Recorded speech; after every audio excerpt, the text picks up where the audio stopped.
Hey folks, it's Marvin Cash, the host of The Articulate Fly, and we're back with another Western North Carolina fishing report, but this time we've got the big mess himself, Shannon Messer. How you doing? I'm doing really good, Marvin. It's good to hear from you this year. Absolutely. It's good to hear from you too, and it's hard to believe this is the first time we've spoken in a long time. I hope the water's been treating you well. When I can get out there, the water's treating me well.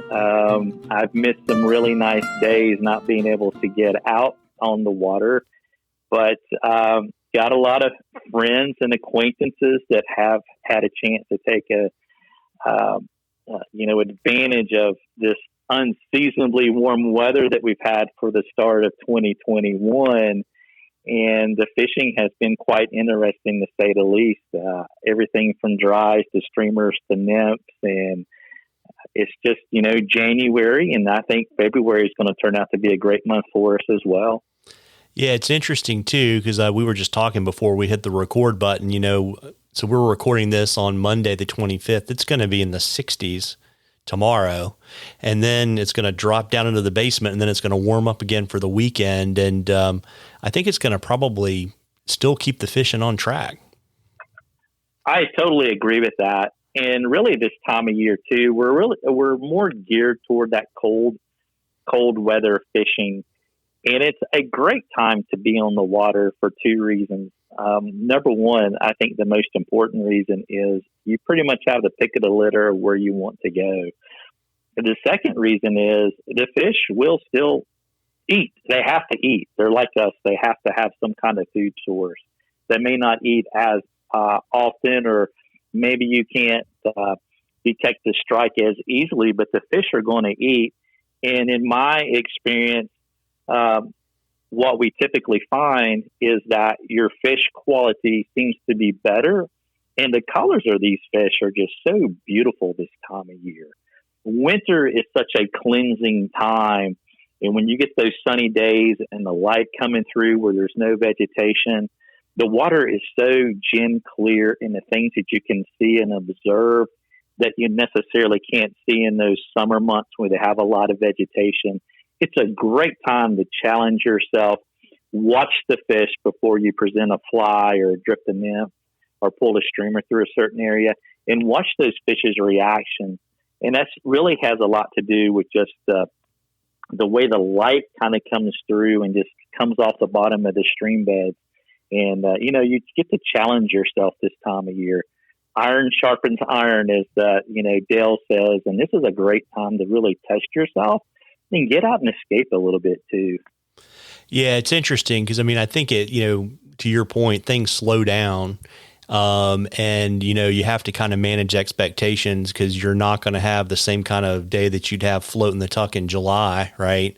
But you're going to, have a chance to pick up some good fish. And, also generally in the winter, you get to sleep a little bit later. That is correct. Certainly this time of year, you don't have to rush out there to, before the crack of dawn. And that's the beautiful part.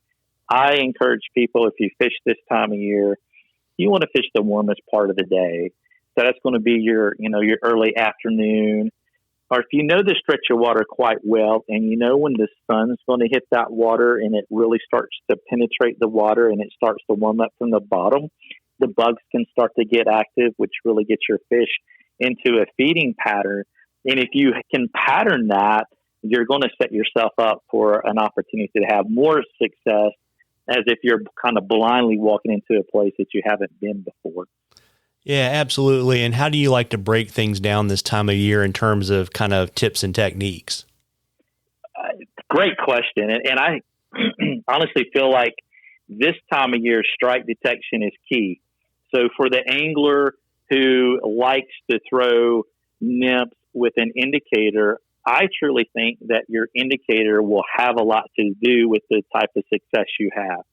Meaning that strike detection with the way these fish will sip and spit your hook right now is so minute. And if you're not really in tune with that, you're going to miss out on fish. And you say, well, I didn't get any strikes. Well, experimenting with different types of strike indicators, and the size of the indicators can really go a long way of, having a successful day, or having an unsuccessful day based upon if you're measuring the amount of fish that you have a chance to catch. So being able to adjust those tactics when you're on the stream can go a long way. I personally like, a yarn type indicator. I make my own, but we sell like the New Zealand strike indicators, and a lot of folks like airlock.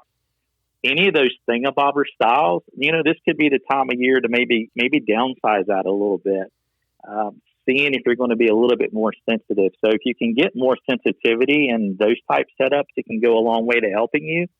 And also with these really nice days we've been having, Marvin, when you're throwing dries out there, you really need to watch your leader length, watch your presentation, and watch your drift. Right now, these fish are kind of holding in these shallow pools where the sun is. You can line a fish real easily right now. So if you've got like a 7.5 or 9 foot leader, that's probably a little bit too short. Getting that 12 to 15 foot length, really downsizing that with the tiny flies will produce fish for you. It's more technical, but it's also pretty doggone rewarding right now too. Yeah, absolutely. And just to kind of, I guess, help folks out, when you're talking about sensitivity on that strike indicator, you're really kind of want there to be like the minimal amount of buoyancy in that indicator to float your rig, right? So like literally like the slightest little thing is going to make that thing stop or dip underwater. That is correct. I have two phrases that I use with people when they come into the shop or I'm out having a chance to coach them up on the stream. Number one, hook sets are free. If you don't set the hook, you're probably not going to catch the fish. Every once in a while, accidentally, you'll hook a fish. But most importantly, assume everything's a fish until proven otherwise. So if there's a slightest change in that drift, you need to be setting the hook. And it can be so minuscule. Indicators are a great tool. You can suspend bugs at a certain depth. You can kind of use it to get it to a certain area if you can't reach it, understanding those flows. But as soon as something changes, you've got to be setting that hook. And when I'm out coaching folks on the stream and working with them, that's one of the things that I see happening the most is not maybe recognizing that strike or maybe not confident enough to know, hey, I should maybe set that hook. So my piece of advice would be, hey, set the hook early, set the hook often, and, don't be afraid to maybe downsize that indicator based upon what the fish are telling you. Absolutely. And do you see any difference in your neck of the woods, kind of say, for example, fishing Deep Creek in the park, versus fishing DH water like the Tuck or the West Fork or the Pigeon? Anything folks need to know maybe to change things up? Well, I think, certainly a couple of things that I hit on right now is, understanding how to read the water and knowing what the fish's tendencies are based upon what water temperatures. So currently, for the most part, this time of year, we run a lot of water temperatures in our national park in the 30s. Once you get to these other places, sometimes the water is going to be a wee bit warmer. Your tailwater, the water tends to be a little bit warmer, which means your bug activity is going to be a little bit different, which means your fishing activity is going to be a little bit different. I don't necessarily fish those pockets and areas in some of those wild streams. I try to look for those places that are getting a little bit more sunlight. Watch for the bugs. Watch for those little black, stones to come off, or watch where those swarms of, the midges are, and then start to use your eyes. Fish with your eyes at first. Just don't barge into a hole. Let Mother Nature and your eyes tell you where the fish are and what they're doing. So if you see fish sipping on the surface, you have an idea what's going on. If you don't see any of that happening, then you have to start breaking down the stream in your mind and then start to approach it to where you're just not blowing through the stream. Meaning you just don't step into the creek and then cast to the far side. You need to start working closest to you and start working away in areas that fish tend to live in and feed in instead of like blind casting and lining fish. With these super clear water we have this time of year, it's super easy to line fish. And your shadow, your rod shadow, your body shadow can have a huge, huge impact on whether you get strikes or you don't get strikes this time of year. And that goes for anything in a national park. That doesn't matter if you're on the East Fork, the West Fork, Fires Creek or wherever, that's really important in those places. You can get away with a few things on the Tuckaseegee and maybe the East Fork of the French Broad or something. But in these more of your wilder type streams or DH streams that are your natural creeks, it's going to be tougher. So you really, really have to watch yourself and challenging yourself and, wearing the right clothing and stuff and minimizing your shadow is going to help you be more successful in the long run. Yeah, absolutely. That's all great advice. And, the great thing, Shannon, is, this is the Fishing Report episode where we draw the prize winner from all the folks that submitted questions last year. And before I give you a name, why don't you let folks know what the winner's going to get? Well, the winner, talking to Dale and Bobby, the winner is going to get a Tuckaseegee Fly Shop hat, a Tuckaseegee Fly Shop shirt. And currently I'm sitting here at my fly tying station, and I actually have a fresh dozen of IDK that are very popular to shop. And I think I'll throw those in as well. They don't know that, but I will make sure those are at the shop in the morning, and that will be part of the prize pack as well. Well, that's awesome. I really appreciate that, Shannon. Yep. And so the great winner is Dan Hawks. And Dan, right. Congratulations. I'm going to send your address and contact information to Dale, and I'm sure he'll be in touch and he'll get you hooked up.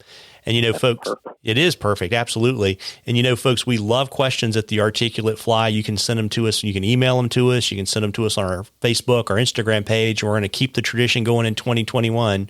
If I read your question, I'll send you some Articulate Fly swag, and you're going to enter into a drawing for something cool from the shop at the end of the season. And before I let you hop, Shannon, why don't you let folks know your 2 locations and your winter hours and all that kind of good stuff? Absolutely. So, folks, we are currently open at 2 locations. The first one is going to be 3 Depot Street, Bryson City. On Monday, Tuesday, and Wednesday, the shop in Bryson City is open from 10 a.m. to 2 p.m. for foot traffic. And then on Thursday, Friday, and Saturday, it's open from 9 a.m. to 5 p.m. for foot traffic. We are closed in both locations on Sunday. And then our Silva, which is 530 West Main Street, Silva, we are open from 9 a.m. to 5 p.m. Monday through Saturday. We're always open at tuckflyshop.com. You can always find us there, of course. And we're all of our social media stuff, as you know, there on our YouTube channel, Instagram, things like that. That's always open. And I think you and I both and about everybody else find ourselves watching a YouTube video every once in a while these days. Yeah, just occasionally. And, folks, we're going to have, it's going to be odd weather, but I think we're going to have good weather to get out. And, I would encourage you to get out there and use some of this great advice Shannon's given you in this report and go out and catch a few. Tight lines, everybody. Tight lines, Shannon. Tight lines, Marvin.